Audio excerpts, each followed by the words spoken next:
کوئی بھی بہو یہ سوچ کر شادی نہیں کرتی کہ وہ سسرال جا کر اس گھر کو توڑے گی، اور نہ ہی کسی ساس نے یہ سوچ کے رکھا ہوتا ہے کہ جب بہو گھر آئے گی اس کو ستاؤں گی، اس کو تانے دوں گی۔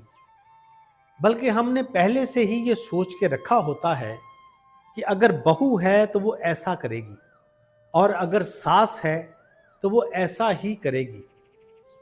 بلکہ اگر آپ غلط فہمیوں کی اینک سے دیکھیں گے تو آپ کو بالکل یہ ساری باتیں 100% ٹھیک لگیں گی۔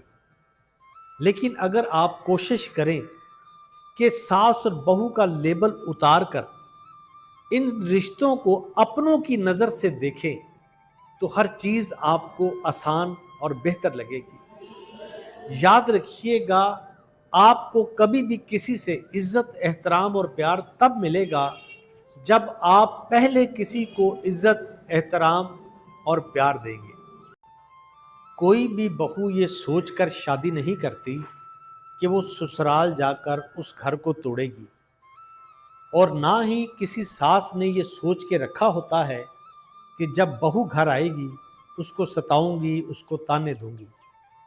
بلکہ ہم نے پہلے سے ہی یہ سوچ کے رکھا ہوتا ہے کہ اگر بہو ہے تو وہ ایسا کرے گی، اور اگر ساس ہے تو وہ ایسا ہی کرے گی۔ بلکہ اگر آپ غلط فہمیوں کی اینک سے دیکھیں گے تو آپ کو بالکل یہ ساری باتیں 100% ٹھیک لگیں گی۔ لیکن اگر آپ کوشش کریں کہ ساس اور بہو کا لیبل اتار کر ان رشتوں کو اپنوں کی نظر سے دیکھیں تو ہر چیز آپ کو آسان اور بہتر لگے گی۔ یاد رکھیے گا، آپ کو کبھی بھی کسی سے عزت، احترام اور پیار تب ملے گا جب آپ پہلے کسی کو عزت، احترام اور پیار دیں گے۔